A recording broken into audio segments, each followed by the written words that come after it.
सर्वांना जय शिवराय, सर्वांना जय भीम आणि सर्वांना जय महाराष्ट्र। बघा, काही दिवसापूर्वी महाराष्ट्रामध्ये एक वादळ होतं, ते म्हणजे मराठा आरक्षण। आता त्यावरती तोडगा निघाला आणि त्यामध्ये एक मुद्दा सगळ्यात जास्त गाजतोय आणि तो मुद्दा ओबीसी वारंवार उचलून ठेवतोय। तो मुद्दा म्हणजे सगळे सोयरे म्हणजे नातेगोते। सगळे सोयऱ्यामध्ये आता नातेगोती हा शब्द सुद्धा ऍड केलेला आहे, म्हणजे त्यावेळी सामील केलेला आहे। आता हे सगळे सोयरे नातेवाईक नेमकं काय आहे? मराठ्यांना आरक्षण खरंच भेटले का, किंवा सर्वांना आरक्षण सरसकट मिळेल का, हे काही पोरांचे लोकांचे प्रश्न होते। यामध्येच जे अँटी मराठा आरक्षणाचे लोक आहेत ते फक्त गैरसमज पसरवायचं काम करत आहेत आणि सामाजिक अशांतता ठेवायचं काम करत आहेत। आणि या ठिकाणीच ओबीसीचं एक आक्रमक धोरण या ठिकाणी आपल्याला बघायला मिळतं। एक माणूस म्हणून, एक महाराष्ट्रीयन नागरिक म्हणून आपल्याला ह्या गोष्टी सर्वांना माहिती असायला पाहिजे। तर बघून घ्या, आपण ह्या विषयी पूर्ण डिटेलमध्ये माहिती त्या व्हिडिओतून घेणार आहोत। बघा, आता ओबीसी जो आरक्षणाचा मुद्दा आहे, ओबीसी आरक्षण बचाव हा मुद्दा आहे। हा मुद्दा स्पॉन्सर कोण करत आहे हा महत्वाचा मुद्दा आहे। कारण ह्या मराठा आरक्षणामध्ये सगळ्यात एक विरोधाचा रोल प्ले करतो तो म्हणजे ओबीसी समाज। ठीक आहे, आपण याविषयी शेवटला बोलणारच आहोत, है की नाही? पण आता आपल्याला समजायचंय सगळे सोयऱ्याची नेमकी व्याख्या कशी आहे। सगळे सोयरे नातेगोते, बघा, ज्या लोकांच्या कुणबी नोंदी सापडलेल्या आहेत त्यांना कुठलेही अडथळा येणार नाही आरक्षणाचा। त्यांना कुणबी दाखले आहेत, तो ओबीसी मध्ये नक्कीच 100% जाईल। ते कोर्टामध्ये पण टिकेल, त्याला चॅलेंज होणार नाही कुठंच, कारण ऑलरेडी कुणबी समाज हा तो समाज गेलेला आहे ओबीसी मध्ये। फक्त प्रश्न राहून एक येतो, ज्या वेळेस ओबीसी मध्ये ते 400 जाती समाविष्ट केल्या त्यावेळेस अशी प्रोसेस त्यांनी केली होती का खरंच, जी आता टप्पे ठेवलेले आहेत मराठासाठी? त्यावेळेस कुठल्याही गोष्टी न बघता त्यांना सरसकट सामावून घेतलं, पण यावेळेस हे बाकीचे निकष लावले गेलेले आहेत। या ठिकाणी हा एक मुद्दा महत्वाचा आहे। आणि मग पुढला मुद्दा होता, ज्या लोकांचे कुणबी दाखले मिळालेले नाहीत अशा लोकांसाठी, म्हणजे त्यामध्ये लातूर, धाराशिव, बीड, परभणी काही मोजके जिल्हे आहेत आणि पश्चिम महाराष्ट्रामध्ये काही जिल्हे आहेत, त्या ठिकाणी कुणबी दाखले नाहीत। त्या जिल्ह्यांनी करायचं काय मग, हा एक प्रश्न होता। यामुळे अगोदरच याचं नियोजन लावलेलं आहे। नियोजन कसं लावलं होतं की सगळे सोयरे म्हणजे कसं, त्यामध्ये दोन अशाचा प्रकार पहिला, बहीण भावाचं नातं आहे। समजा बहिणीला माहेरामध्ये ती जात कुणबी आहे, पण हिची जे कास्ट आहे कुणबी, म्हणजे तिचा दाखला कुणबीचा भेटला गेला पोरीला, पण ज्या सासरी ती नोंद अवेलेबल नाही। त्यावेळेस सजातीय समान जातीमध्ये लग्न झाले म्हणून त्यावेळेस त्या कुटुंबाला कुणबीचा लाभ मिळू शकतो, हा एक मुद्दा होता। आणि दुसरा मुद्दा आहे वंशावळ, वंशानं पुढे आलेली पिढी। या दोघांना पण सगळे सोयरे नातेगोतीमधून या दोघांना पण आरक्षण द्यावं असं या मागणीतली प्रमुख मागणी ती होती। ते सुद्धा मागणी शासनानं अप्रूव्ह केली आहे। आता दिनांक 16 तारखेला समजेल आपल्याला की नेमकं हे त्यांनी जी व्याख्या ठेवलेली आहे ती व्याख्या नेमकी कशी ठेवलेली गेलेली आहे। तोपर्यंत सर्वांना शांत बसत सांगत नाही, तरीही समाज शांत बसत नाही। फक्त राजकीय स्वार्थापोटी, फक्त मताच्या राजकारणासाठी एवढा अट्टहास चाललेला आहे। एक प्रश्न मला वारंवार पडतो, हा प्रश्न तुम्हालाही पडला असेल तर खाली कमेंट नक्कीच करा। आता ओबीसी एल्गार मेळावे कोण करत आहे नेमकं? ते नेते आहेत, कॅबिनेटचे मंत्री आहेत, आमदार आहेत, ते बीजेपी, त्यानंतर अजित पवार गट, यातील लोक विरोध करत आहेत मराठ्याच्या कुणबी आरक्षणाला। पण हे लोक कुठले आहेत? हे सर्व सध्या सत्तेमध्ये लोक आहेत, त्यांचा विरोध आहे।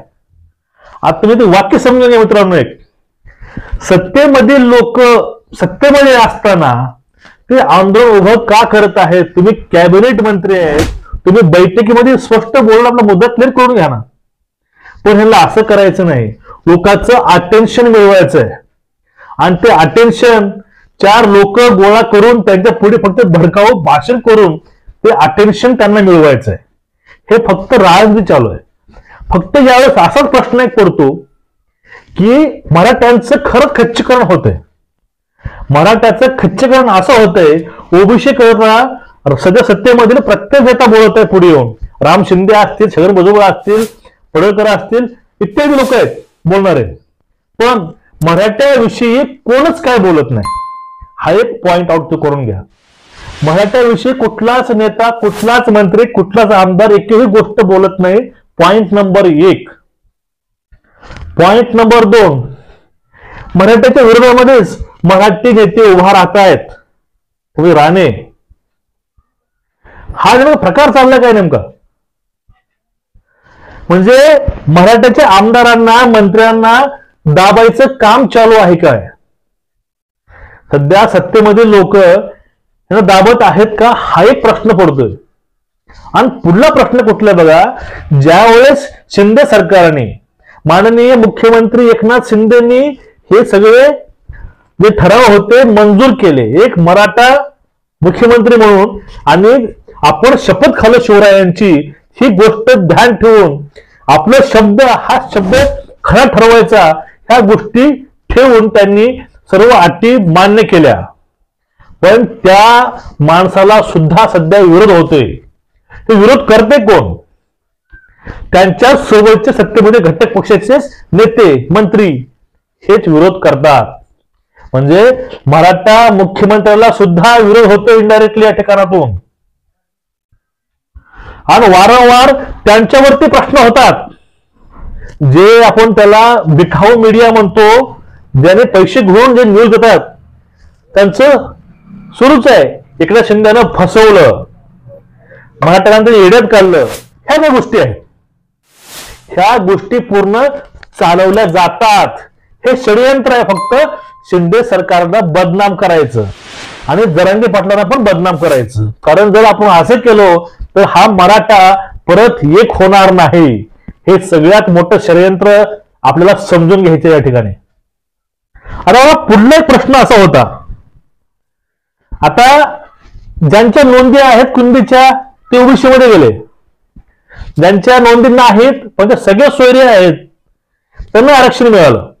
पण जे सगळे सोयरे पण नाहीत आणि ते कुणबीतही नाही, अशा लोकांचं काय, अशा मराठ्यांचं काय?